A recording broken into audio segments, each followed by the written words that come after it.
सूरत-हाल पर। जैसे कि आपके इल्म में है कि गुज़श्ता दिनों गिलगित बल्तिस्तान के अंदर इंतहाई सख्त रद्द-ए-अमल आया, और ये रद्द-ए-अमल था जो टैक्सेस का निफाज वहाँ पर किया गया विद होल्डिंग टैक्स के हवाले से, स्पेशली जो वहाँ के ताजिर अंजुमनें हैं उन्होंने अपना सख्त रद्द-ए-अमल दिखाया। रैलियाँ निकाली गई, धरने दिए गए और हड़ताल किए गए, और इस हद तक मामला पहुंचा कि मुल्क गिर एक एहतजाजी सूरत की कैफियत पैदा हो गई। आज के प्रोग्राम में हम उस एंगल को डिस्कस करेंगे कि उस एहतजाज के बाद जो बैनुल-अक़वामी सतह पर राय पैदा करने की कोशिश की गई। जैसे कि आपके इल्म में है कि हमारा हमसाया मुल्क हिंदुस्तान कभी भी कोई भी लम्हा ऐसा ज़ाया नहीं होने देता है जो पाकिस्तान के खिलाफ आलमी राय पैदा करने की कोशिश करे। इस इशू को और उस रद्द-ए-अमल को जो गिलगित बल्तिस्तान में पाया जाता था, जिस तरीके से ताजिर अंजुमनों ने अपना एहतजाज रिकॉर्ड कराया वफाक के खिलाफ, जो रैलियां निकाली गई, लॉन्ग मार्च किए गए, उस पर इंडियन मीडिया ने जिस तरह रिएक्ट किया, जैसे कि इंडियन मीडिया के अंदर ये दिखाने की कोशिश की गई कि गिलगित बल्तिस्तान के अंदर एक ऐसी तहरीक ने जन्म लिया है जो पाकिस्तान से खुदा न खास्ता अलहदगी चाहते हैं।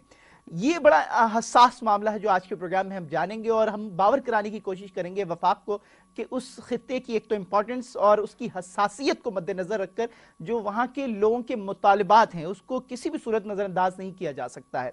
एक मसला ये जो कि इंडियन मीडिया ने जो है दिखाने की कोशिश की, जो मुजाहिरे थे गिलगित बल्तिस्तान के अंदर, उस मुजाहिरे को किस तरीके से रिपोर्ट करने की कोशिश की और आलमी राय क्या पैदा करने की कोशिश कर रही है इंडियन मीडिया, जरा मुलाहिजा कीजिए। तरफ पाकिस्तान के कब्जे वाले गिलगित में स्थानीय लोगों ने बगावत कर दी है।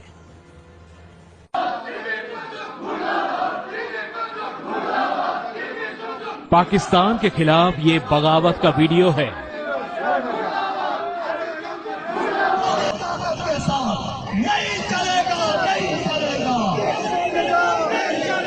पाकिस्तान के खिलाफ ये आवाम की ललकार का वीडियो है। मैं इस पूरी के साथ इन फिरौनों को बता देना चाहता हूँ, अब अवामी समंदर को निकाल देने वाले हैं। पाकिस्तान के फरमान का विरोध करने के लिए हजारों लोगों की भीड़ सड़क पर उतरकर प्रदर्शन कर रही है।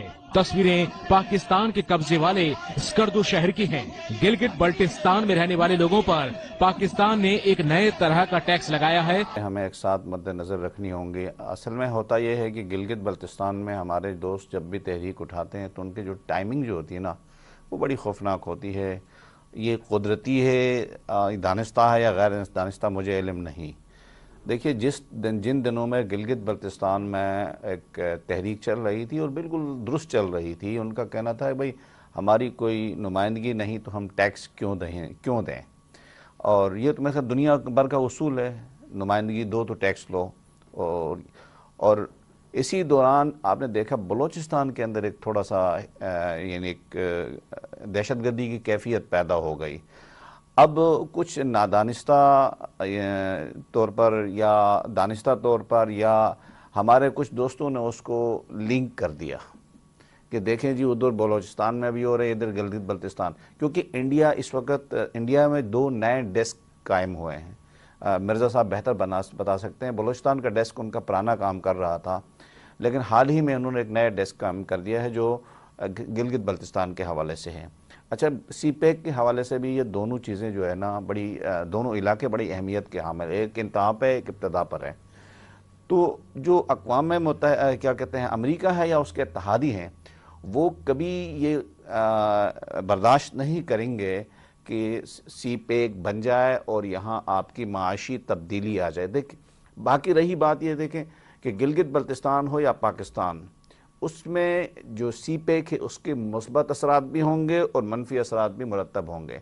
अब जो ट्रम्प की जो पॉलिसी है, इस पॉलिसी को देख के कहीं ऐसा बहुत पहले से हम कहा करते थे कि कहीं ऐसा ना हो कि अल्लाह ना करे कि वो दिन आए कि चाइना और अमेरिका के दरमियान जो महाज जंग है वो खित्ता बन जाए।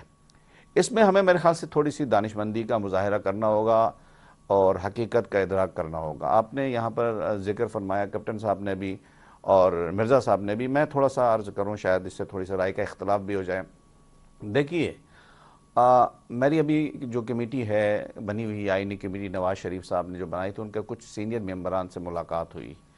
उन्होंने कहा देखिए जी हम देना चाहते हैं, लेकिन मसला ये है कि आपके लोग वो चाहते हैं کہ آپ پاکستان کی قیمت پر کچھ دے دیں تو کوئی اپنے گھر کی قیمت پر کسی کو کچھ نہیں دے سکتا ہے۔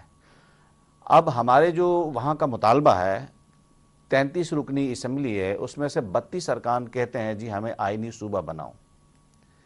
میرے خیال سے پاکستان اپنی قیمت پر کبھی آپ کو آئینی صوبہ نہیں بنائے گا، اور نہ ہی میری آپ کی خواہش ہونی چاہیے کہ پاکستان اپنی قیمت پر جو ہے نا وہ آئینی صوبہ بنائے۔ آئینی صوبہ بنا نہیں سکتا ہے۔ دنیا آپ کی شاہد ہے، دیکھیں انٹرنیشنل قراردادیں ہیں، کشمیر کا پالیسی ہے، پھر ایک اور اس کے بعد مطالبہ آیا کہ جناب ہمیں آزاد کشمیر طرز کا ایک سیٹ اپ دیا جائے۔